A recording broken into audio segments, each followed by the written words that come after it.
આ વિડીયોમાં 7 એવી ટિપ્સ સાથે બટેકા પૌવા બનાવ્યા છે ફ્રેન્ડ્સ, જેને ફોલો કરવાથી પૌવા ક્યારેય કોરા કે ફીકા નહીં લાગે અને લાંબા સમય સુધી સોફ્ટ રહેશે. વિડીયો તો તમને ગમશે જ, તો લાઈક આપી રૂપલ્સ ટેસ્ટી ટિપ્સને સબસ્ક્રાઇબ જરૂર કરજો. Happy cooking, enjoy eating. Tip number 1, બટેકા પૌવા બનાવવા કયા પૌવાનો ઉપયોગ કરવાનો? તો આ પતલા પૌવા છે, જેને નાયલોન પૌવા કહેવાય છે, અને તેનો ચેવડો બનાવવા માટે ઉપયોગ થાય છે. આ થોડા પ્રમાણમાં નાના અને જાડા પૌવા આવે છે, જેમાંથી બટેકા પૌવા બને છે. તો આજે આપણે આ પૌવાનો ઉપયોગ કરશું. હવે આવે છે ટીપ નંબર 2. આપણને બધાને પ્રશ્ન થાય કે 2 જણના પૌવા બનાવવા છે તો કેટલા પૌવા જોઈશે? તો હું આજે તમને સરળ માપ કહું. એક વ્યક્તિ હોય ત્યારે તમારી 2 મુઠ્ઠી પૌવા તમારે લેવાના છે. આવી રીતે 2 મુઠ્ઠી ભરીને લેશો ને તો એક વ્યક્તિને પૌવા થઈ જશે. તેને જ આપણે કપમાં ભર્યા ને તો 1 કપ જેટલા પૌવા થઈ ગયા. તો એક વ્યક્તિ હોય ત્યારે મેઝરિંગ 1 કપ પૌવા જોઈશે. અત્યારે આપણે 3 જણા માટે બનાવીએ છીએ તો 3 કપ પૌવા લઈએ છીએ. પૌવામાં ઘણીવાર ઘણો કચરો હોય છે, તો આપણે તેને ચાળી લઈએ.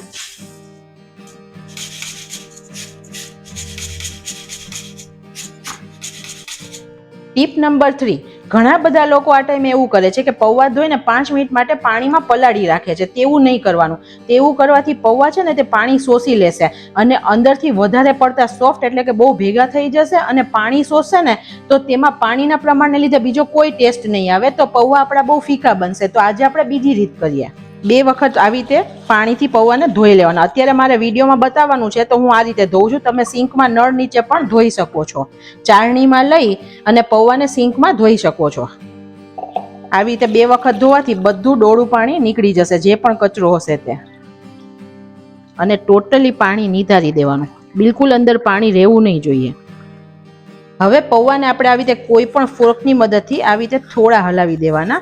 હાથેથી નહીં કરવાના, કેમ કે અત્યારે પૌવા બહુ સોફ્ટ છે તો તૂટી જશે. માત્ર સહેજ જ હલાવીએ છીએ. હવે આવે છે ટીપ નંબર 4.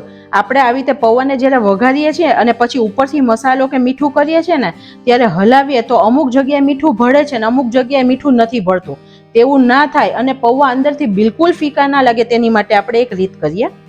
અત્યારે આપણે પૌવાની અંદર જ 1/4 ચમચી જેટલું મીઠું એડ કરી દઈએ છીએ અને 1 ચમચી જેટલી દળેલી ખાંડ એડ કરીએ છીએ. જો તમને ખાંડ નથી પસંદ તો તમે સ્કીપ કરી શકો છો, એકલું મીઠું એડ કરી શકો છો. અને થોડી કોથમીર એડ કરી દઈએ. હવે બધું એકદમ હળવા હાથે ઉપર નીચે કરી દઈએ. તમે જુઓ અત્યારે આવી રીતે પૌવા બધા સરસ છૂટા છે, તો એકદમ સરસ રીતે ભળી જશે. અને આ ખાંડ અને મીઠાનું પાણી થશે ને તો પૌવા મોઇસ્ટ થશે, એટલે કે થોડા ભીનાશવાળા થશે. અને તમે લાંબા ગાળે પણ ખાશો ને તો બિલકુલ ફીકા કે કોરા કે ડચુરો ચડે એવા નહીં થાય. ઢાંકીને 5 મિનિટ રહેવા દઈએ. એક બટેટું સમારી લઈએ. હવે આવે છે ટીપ નંબર 5. આપણે બટેટા પૌવા બનાવીએ ત્યારે બટેકાને આવી રીતે સમારીને ડાયરેક્ટ વઘારી દઈએ છીએ. તો કેવું થાય કે અત્યારે આ બટેટામાં બિલકુલ મોઇસ્ચરનું પ્રમાણ નથી અને જ્યારે આપણે તેલમાં નાખીએ ત્યારે ગરમ તેલમાં તેનું મોઇસ્ચર તરત જ ઉડી જશે અને બટેકા છે ને પરિણામે ચડતા ચડતા ચવડ થઈ જશે અને ખાવા નહીં ભાવે.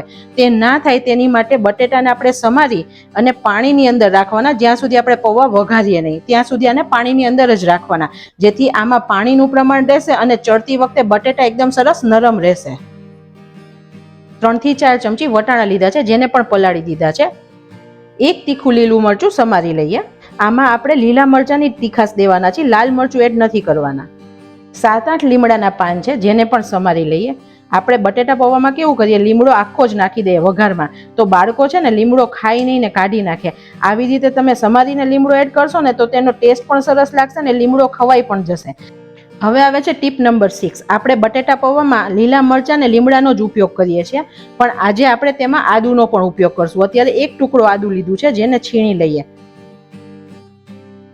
આ આદુ ફ્રેન્ડ્સ નાખીને એકવાર બટેટા પૌવા બનાવજો, એટલો મસ્ત ટેસ્ટ લાગે છે. તમે તમારી જે રીત હશે ને તે મૂકીને હવે આ જ રીતે બટેટા પૌવા બનાવશો, એટલા મસ્ત બટેટા પૌવા બનશે. બટેકા પૌવા વઘારવા એક નોનસ્ટિક પેન લીધું છે. ગેસની ફ્લેમ એકદમ સ્લો રાખીએ છીએ. 3 ટેબલસ્પૂન જેટલું તેલ લઈએ છીએ.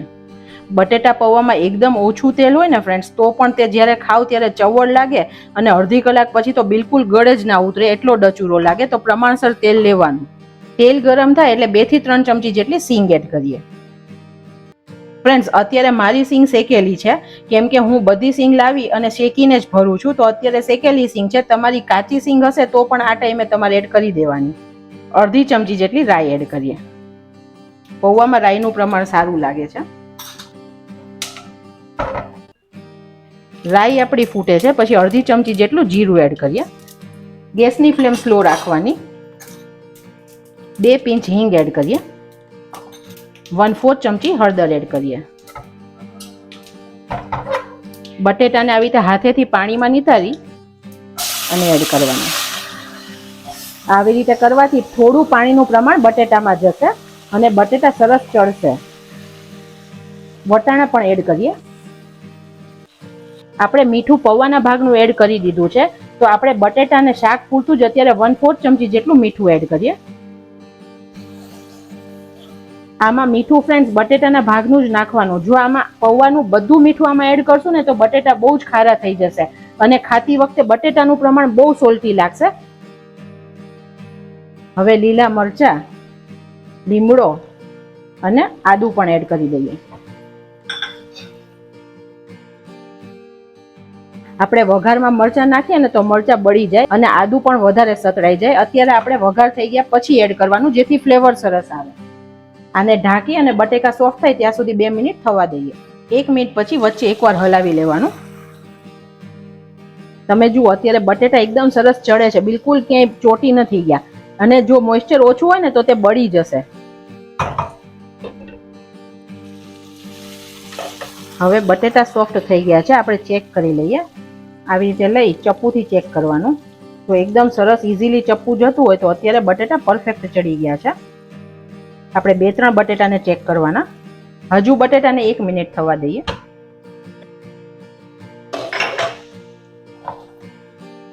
હવે આપણે પૌવા એડ કરીએ છીએ. પૌવાને આવી રીતે એકવાર હવે હાથેથી હલાવી દેવાના, જેથી બિલકુલ લમ્સ ના રહે. હું તમને બતાવું પૌવા છે અત્યારે કેટલા સરસ છૂટા છે. હવે તેને એડ કરીએ.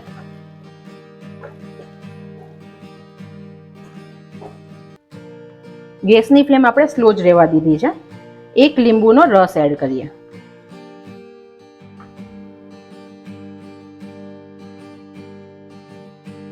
હવે બધું સરસ મિક્સ કરીએ.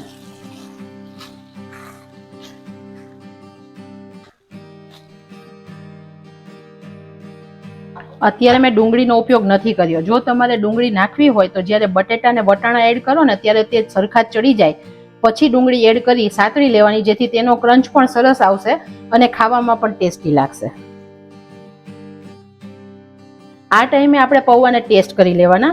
તમારા ટેસ્ટે ગળપણ, ખટાશ કે મીઠું જરૂર હોય તો તમે અત્યારે એડ કરી શકો છો.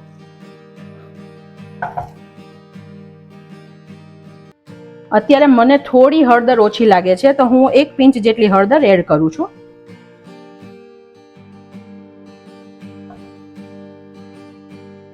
આપણા અત્યારે પૌવા બનીને એમ રેડી છે. તમે જુઓ અત્યારે પૌવા આમ સરસ છૂટા છૂટા અને મસ્ત બન્યા છે. પણ આ પૌવાને તમે અડધી કલાક પછી ઠંડા થાય પછી ખાઓ ને તો ગળામાં ડચુરો લાગે. હવે તે ના લાગે અને લાંબા સમય સુધી એકદમ સોફ્ટ અને મોઇસ્ટ રહે તેની માટે શું કરવાનું? તેની માટે આવે છે ટીપ નંબર 7. આપણે હાથમાં થોડું એટલે કે 3-4 ચમચી જેટલું પાણી લેવાનું અને પૌવાને ફરતી આમ નાખવાનું. 3 થી 4 જ ચમચી નાખ્યું છે અને આવી રીતે બધી સાઈડ નાખવાનું. ગેસની ફ્લેમ એકદમ સ્લો રાખી અને 2 થી 3 મિનિટ આને આવી રીતે ઢાંકી રાખવાના. આવી રીતે કરવાથી જે પાણી નાખ્યું ને તેની વરાળ બનશે અને પરિણામે પૌવા આપણા સરસ સોફ્ટ થશે અને મોઇસ્ટ થશે, જે લાંબા સમય સુધી કોરા નહીં પડે. તમે જો ઉપર બધું સરસ વરાળનું પાણી થઈ ગયું છે. તેને પણ આપણે આવી રીતે અંદર નાખી દઈએ. હું તમને હલાવીને પણ બતાવું. કેટલા મસ્ત પૌવા થઈ ગયા છે ફ્રેન્ડ્સ. આવી રીતે આપણે જ્યારે હોટલમાં જઈએ ને ત્યારે કાઉન્ટર ઉપર આમ પૌવા ઢાકેલા હોય તો ખુલે ત્યાં જ ખાવાનું મન થઈ જાય તેવા અત્યારે બટેટા પૌવા બન્યા છે. અન્નપૂર્ણામાની કૃપાથી બેસ્ટ બટેટા પૌવા બનીને રેડી છે. આપણે ગેસની ફ્લેમ બંધ કરીએ છીએ અને ઉપરથી કોથમીર નાખીએ.